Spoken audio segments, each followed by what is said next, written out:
Bom, Janaína, você falou na sua primeira fala, eu estava doida para questionar, os decretos eram excessivos, estavam afrouxando muito a possibilidade de munição, aquisição de munição. Eu acho que o Alessandro foi na mesma linha nesse sentido, mas a pergunta muito objetiva que a gente deve fazer é: o porte de arma de fogo aumenta ou não, no seu entender, é claro, a segurança do cidadão e, por consequência, do país? E aí eu estou falando do cidadão como um todo porque tem aquela frase, né? O cidadão de bem, e aí o que a gente vê muitas vezes são dois cidadãos de bem, às vezes se degladiando pelas ruas porque ambos têm armas, e aí a gente vê tragédias de famílias destruídas. Veja, eu não nego que para você ter uma arma, sobretudo no caso do porte, né? Porque tem duas situações: a posse, tem em casa, e o porte, sair com a arma. Mesmo durante a vigência dos decretos do Bolsonaro, o porte não era algo tão simples, tá? A posse foi mais facilitada. Eu não nego que tem que ter aí uma estabilidade mental, né? Daí a necessidade de fazer os testes, de passar por toda a avaliação.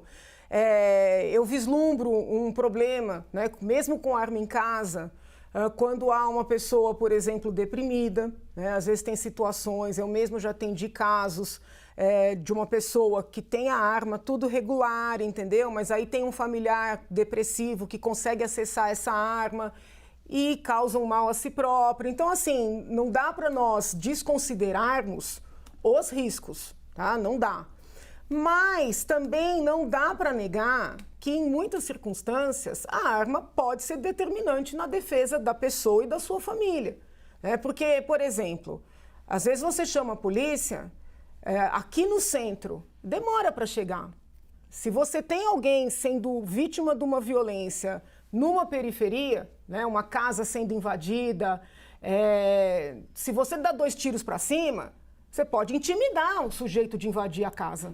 Né? Então, assim, é uma situação que você está colocando agora, que é uma situação que é muito discutida com, por exemplo, o cidadão do campo, né? Que tem aí o batalhão da polícia. E nesse caso aí, eu acho que até setores mais progressistas, eu vi o presidente Lula falando que defende, assim, que esse cidadão tenha direito à arma. Sim, mas não é só no campo, porque se você pegar a área urbana na periferia, até a polícia chegar para socorrer, demora, entendeu? Houve uma discussão muito interessante, que é um outro tema, quando a gente falou da polícia socorrer as pessoas baleadas, por exemplo.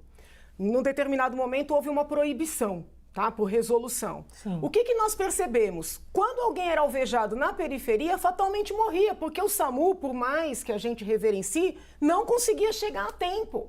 Então, eu também tenho que trazer um pouco para a realidade, né? Se você está tendo a sua casa invadida, alguém está querendo violentar a sua filha, se você tem uma arma, é um elemento a mais. Então, é uma questão polêmica, eu reconheço, mas não me parece que dê para ser colocada assim: olha, não, a arma é sempre violenta. Eu acho graça, às vezes, nesse debate. Eu desenvolvi na faculdade, na USP, uma disciplina de segurança pública e direitos fundamentais, a possibilidade de conciliar. E aí, muitas vezes, eu pego o pessoal com uma tendência mais à esquerda, por consequência contrária às armas, dizendo: não, tem que chamar a polícia. Mas é o mesmo pessoal que vive questionando a própria existência da polícia, sobretudo militar, né? Então, eu não sou contra a polícia, não é nada disso. Agora, a polícia não dá conta. Entendeu? Até depois que eu fui assim, aprofundar estudos sobre o papel da segurança privada, né, no exterior, até do ponto de vista teórico, eu passei a perceber que a polícia estatal ela tem que ser auxiliada pela vigilância privada e pelo próprio cidadão. Ô, Janaína, você não fica com a impressão de que às vezes a gente tem situações complexas da sociedade e que o debate ideológico, político-ideológico, acaba atrapalhando? É uma tristeza, porque aí a gente fala assim: não, porque isso é política de Lula, isso é política de Bolsonaro. Por exemplo, eu nem sabia que Bolsonaro existia quando houve o referendo do desarmamento.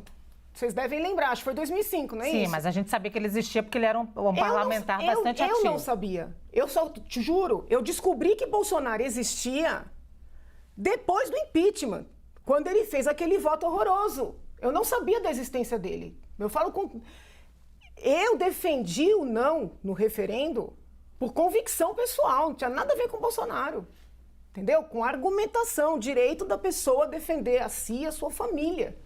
E eu entendo que uma pessoa armada, bem treinada, em qualquer ambiente, ela é uma maior segurança para todos os presentes. Eu entendo isso, sempre entendi.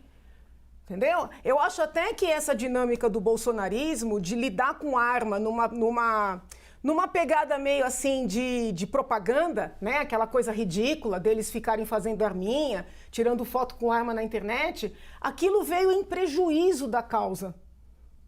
Não sei se eu estou sendo clara. Eu sempre defendi esse direito, né? Aliás, paguei um preço alto na USP, porque os meus colegas me paravam e falavam, nossa, uma mulher a favor da violência. Não, sou justamente contrária. É o direito de defesa, entendeu? Eu nem sabia da existência de Bolsonaro. Eu acho que essa dinâmica de ficar fazendo apologia de arma foi que, de certa forma, desmereceu um debate importante. É sempre curioso a ideia do direito de defesa de quem, mas agora eu tenho que passar para o Alessandro, Claro. Aí depois a gente volta a isso, né? Porque, afinal, se somos todos brasileiros, se estamos todos numa situação de cidadania, fica muito complicada a questão do direito de defesa. Não, né? se a pessoa vem para estuprar, se vem para matar, tem que tomar bala. É isso. Alessandro.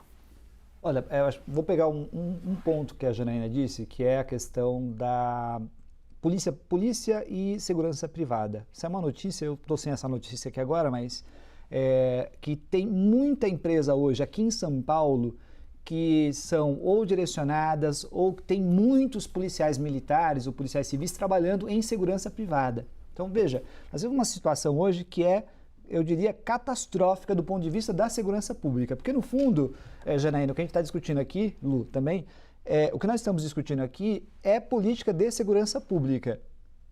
Por óbvio, numa sociedade como a nossa, numa sociedade que tem por base, eu costumo dizer, a violência, e essa é a base. Veja, quando eu disse que as pessoas não têm uma tendência geral de sair comprando arma, é que você não vê as pessoas, todo mundo buscando loucamente porte de arma. Mas você encontra pessoas com armas nas ruas.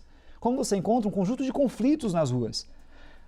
Pergunto para você que está em casa, se todo mundo tivesse arma, todo cidadão, entre aspas, de bem, esse conceito de cidadão de bem é para lá, né, de específico. Se todo mundo tivesse arma, né, o que você acha, você que está em casa, o que você acha que ia acontecer?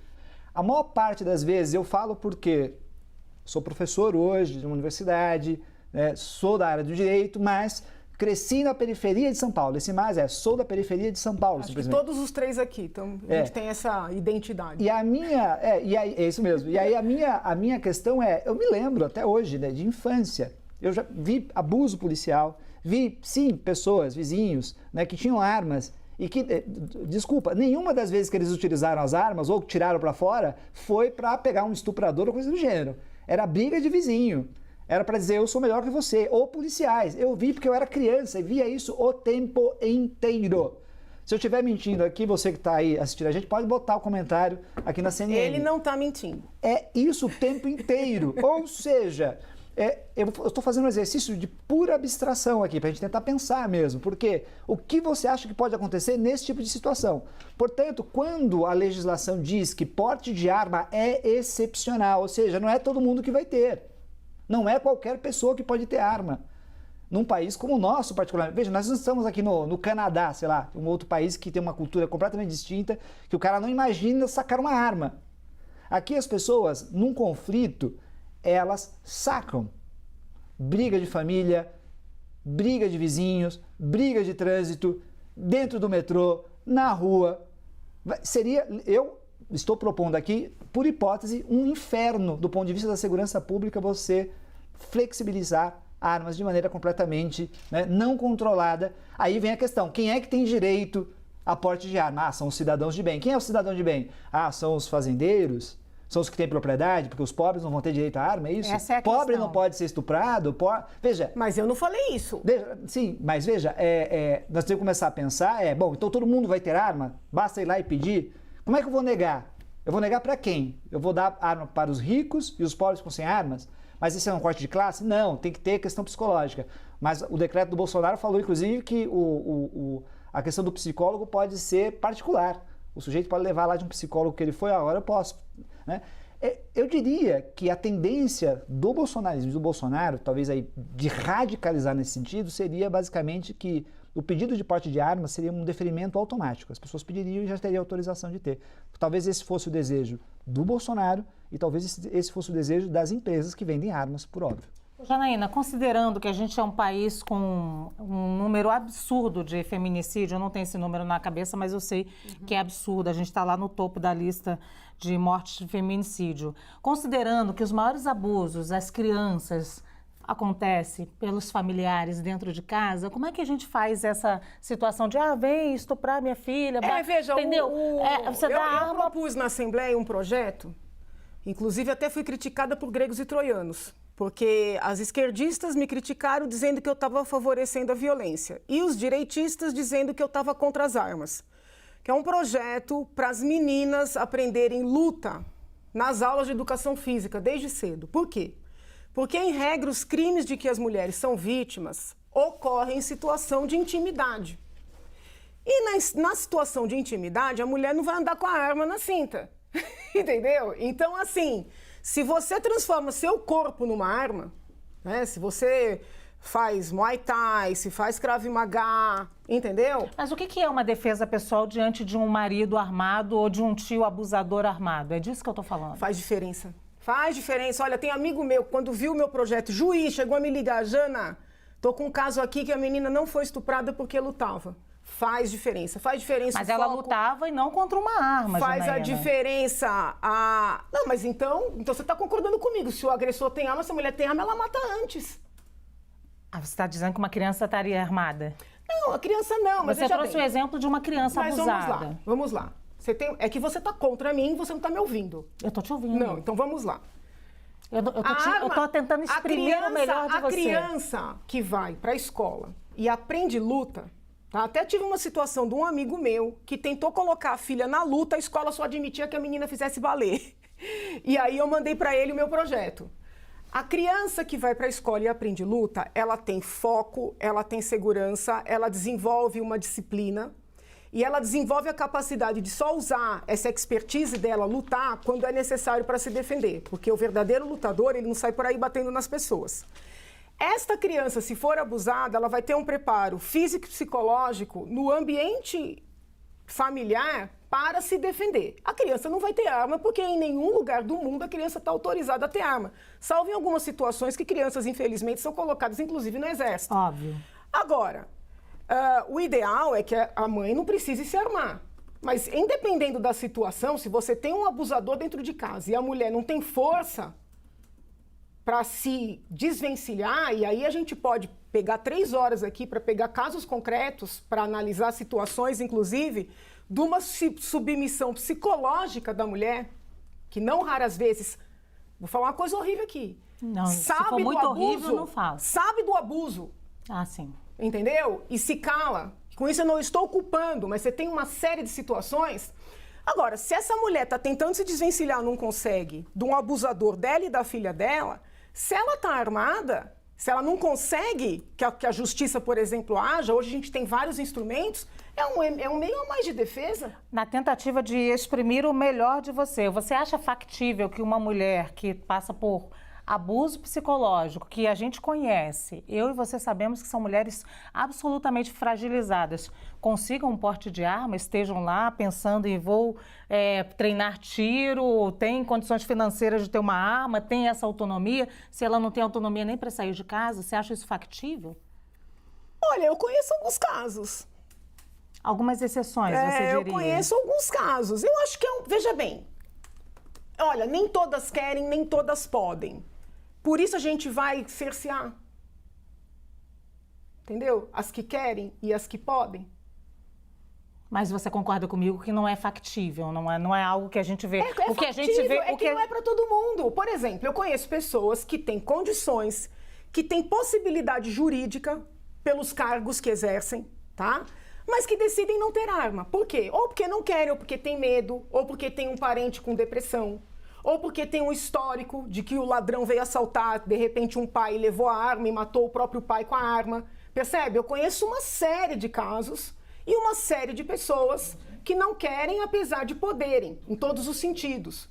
Mas existem pessoas que querem, entendeu? O que eu não sou favorável é um relaxamento da legislação. qualquer um entra numa loja, adquire uma arma e sai. Não, eu acredito que tem que ter rigor nessa avaliação. Só mais uma pergunta, eu estou parecendo o juiz aqui.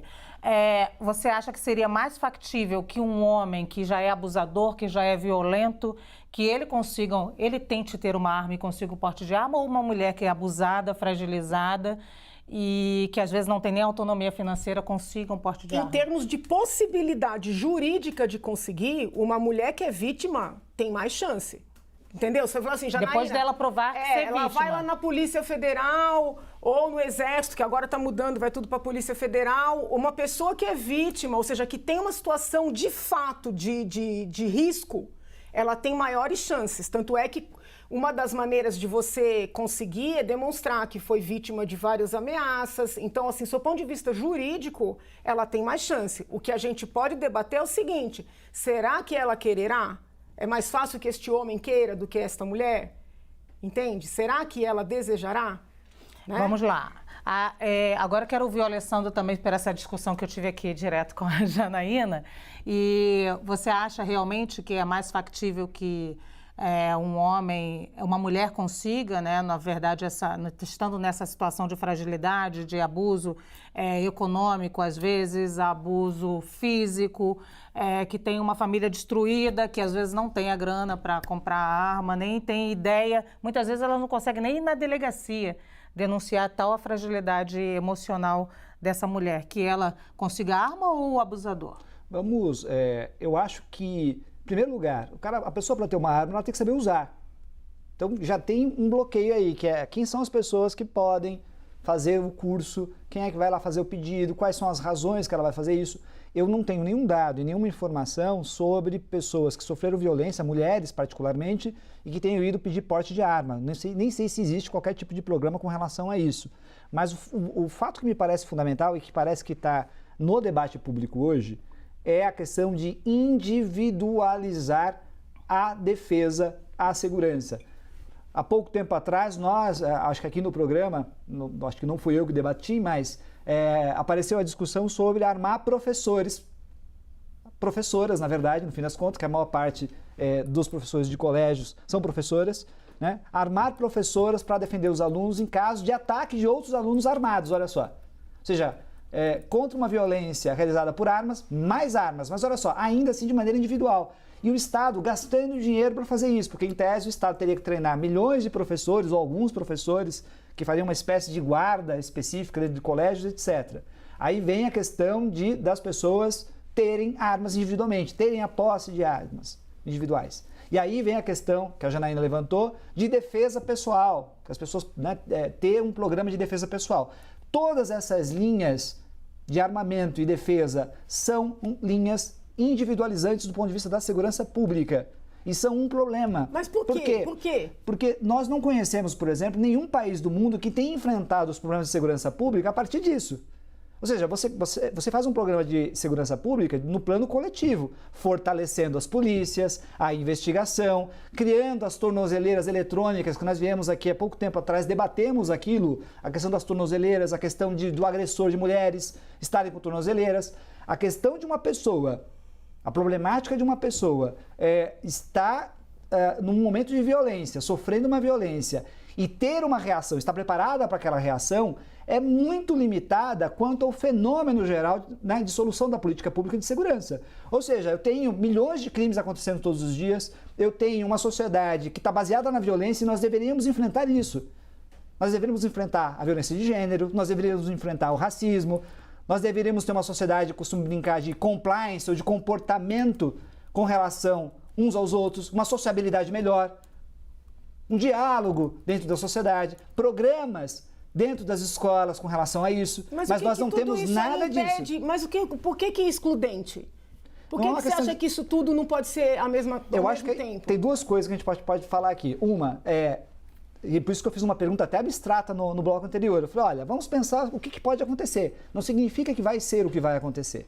Primeira pergunta é essa.